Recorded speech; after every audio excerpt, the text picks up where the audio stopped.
ಬಿಜೆಪಿಗೂ shock ಕೊಟ್ಟ ದಳಪತಿ ವಿಜಯ್. ವಂದೇ ಮಾತರಂ ವಿಚಾರದಲ್ಲಿ ಕೇಸರಿ ಪಡೆಗಿಂತ ಒಂದು ಹೆಜ್ಜೆ ಮುಂದೆ ಹೋದ ತಮಿಳುನಾಡು ಸಿಎಂ.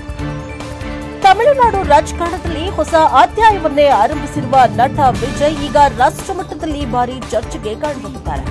ತಮ್ಮ ರಾಜಕೀಯ ಪಕ್ಷ ತಮಿಳಿಗ ವೆಟ್ರಿ ಕಳಗಂ ಮೂಲಕ ಅಧಿಕಾರಕ್ಕೇರಿ ಮುಖ್ಯಮಂತ್ರಿಯಾಗಿ ಪ್ರಮಾಣ ವಚನವನ್ನ ಸ್ವೀಕರಿಸಿದ ವಿಜಯ್ ರಾಷ್ಟ್ರೀಯ ಭಾವನೆಯ ವಿಚಾರದಲ್ಲಿ ಬಿಜೆಪಿಯನ್ನು ಮೀರಿಸುವಂತಹ ನಡೆಯನ್ನ ಇಟ್ಟಿದ್ದಾರೆ.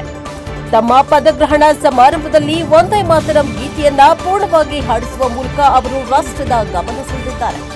ಕೇಂದ್ರ ಗೃಹ ಸಚಿವಾಲಯವು ಇತ್ತೀಚೆಗಷ್ಟೇ ಹೊಸ ಮಾರ್ಗಸೂಚಿಯನ್ನ ಹೊರಡಿಸಿತ್ತು.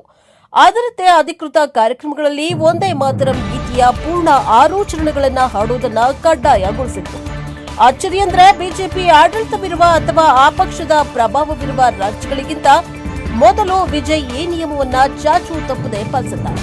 ರವಿವಾರ ನಡೆದ ತಮ್ಮ ಪದಗ್ರಹಣ ಸಮಾರಂಭದಲ್ಲಿ ರಾಷ್ಟ್ರಗೀತೆ ಜನಗಣಮನ ಆರಂಭವಾಗುವ ಮುನ್ನವೇ ವಂದೇ ಮಾತರಂ ಗೀತೆಯ ಪೂರ್ಣ 6 ಚರಣಗಳನ್ನು ಹಾಡಿಸುವ ಮೂಲಕ ವಿಜಯ್ ಎಲ್ಲರ ಹುಬ್ಬೇರಿಸುವಂತೆ ಮಾಡಿದ್ದಾರೆ.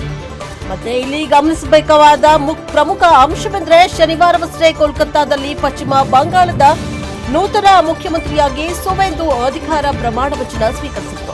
ಈ ಸಮಾರಂಭದಲ್ಲಿ ಪ್ರಧಾನಿ ನರೇಂದ್ರ ಮೋದಿ ಮತ್ತು ಅಮಿತ್ ಶಾ ಅವರೇ ಭಾಗವಹಿಸಿದ್ರು. ಆದರೆ ಅಲ್ಲಿ ಈ 6 ಚರಣಗಳ ವಂದೇ ಮಾತರಂ ಗೀತೆಯನ್ನ ಹಾಡಿರಲಿಲ್ಲ. ಕೇಂದ್ರದಲ್ಲಿ ಅಧಿಕಾರದಲ್ಲಿರುವ ಬಿಜೆಪಿ ನಾಯಕರ ಸಮ್ಮುಖದಲ್ಲೇ ಪಾಲನೆಯಾಗದ ನಿಯಮವನ್ನ ತಮಿಳುನಾಡಿನಲ್ಲಿ ವಿಜಯ್ ಜಾರಿಗೆ ತಂದಿರುವುದು ರಾಜಕೀಯವಾಗಿ ದೊಡ್ಡ ಸಂಚಲನ ಮೂಡಿಸಿದೆ. ಬಂಕಿಂ ಚಂದ್ರ ಚಟ್ಟೋಪಾಧ್ಯಾಯ ಅವರು ರಚಿಸಿದ ಈ ಕವನದ 6 ಚರಣಗಳನ್ನು ಹಾಡುವುದು ರಾಜಕೀಯವಾಗಿ ಸಂವೇದನಾಶೀಲ ವಿಷಯವಾಗಿದೆ. 1950ರಲ್ಲಿ ಸಂವಿಧಾನ ಸಭೆಯು ಇದರ ಕೇವಲ ಮೊದಲು 2 ಚರಣಗಳನ್ನು ಮಾತ್ರ ಅಧಿಕೃತವಾಗಿ ಒಪ್ಪಿಕೊಂಡಿತ್ತು.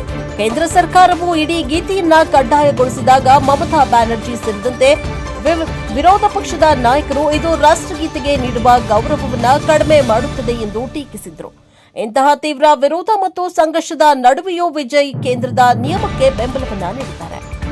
ವಿಶೇಷವೆಂದರೆ ಈ ಕಾರ್ಯಕ್ರಮದಲ್ಲಿ ಕಾಂಗ್ರೆಸ್ ನಾಯಕ ರಾಹುಲ್ ಗಾಂಧಿ ಅವರು ಉಪಸ್ಥಿತರಿದ್ದರು. ವಿರೋಧ ಪಕ್ಷಗಳ ಒಕ್ಕೂಟದ ಪ್ರಮುಖ ನಾಯಕರ ಸಮ್ಮುಖದಲ್ಲೇ ವಿಜಯ್ ಈ ಸಾಹಸಕ್ಕೆ ಕೈ ಹಾಕಿದ್ದಾರೆ. ರಾಷ್ಟ್ರೀಯತೆಯ ಪ್ರತೀಕವಾಗಿ ವಂದೇ ಮಾತರಂ ಹಾಡಿಸಿದ ಬೆನ್ನಲ್ಲೇ ಪ್ರಾದೇಶಿಕ ಅಸ್ಮಿತೆಯ ತಮಿಳು ತಾಯಿ ವಾಲ್ತು ಗೀತೆಯನ್ನ ಹಾಡಿಸುವ ಮೂಲಕ ವಿಜಯ್ ಅವರು ಸಮನ್ವಯದ ರಾಜಕಾರಣ ಪ್ರದರ್ಶಿಸಿದ್ದಾರೆ. ಕೇಂದ್ರದ ನಿಯಮಗಳನ್ನು ಕಟ್ಟುನಿಟ್ಟಾಗಿ ಪಾಲಿಸುವ ಮೂಲಕ ತಾವು ಕೇವಲ ಸಿನಿಮಾ ನಟನಲ್ಲ, ಬದಲಾಗಿ ರಾಷ್ಟ್ರೀಯ ಪ್ರಜ್ಞೆಯುಳ್ಳ ಪ್ರಬುದ್ಧ ರಾಜಕಾರಣಿ ಎಂದು ವಿಜಯ್ ಸಾಬೀತುಪಡಿಸಿದ್ದಾರೆ.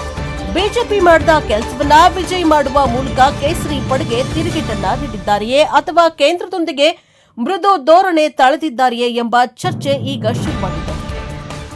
ಈ ನಡೆ ಮುಂದಿನ ದಿನಗಳಲ್ಲಿ ತಮಿಳುನಾಡು ಮತ್ತು ರಾಷ್ಟ್ರ ರಾಜಕಾರಣದಲ್ಲಿ ಯಾವ ತಿರುವು ಪಡೆದುಕೊಳ್ಳಲಿದೆ ಎಂಬುದು ಕುತೂಹಲಕಾರಿಯಾಗಿದೆ.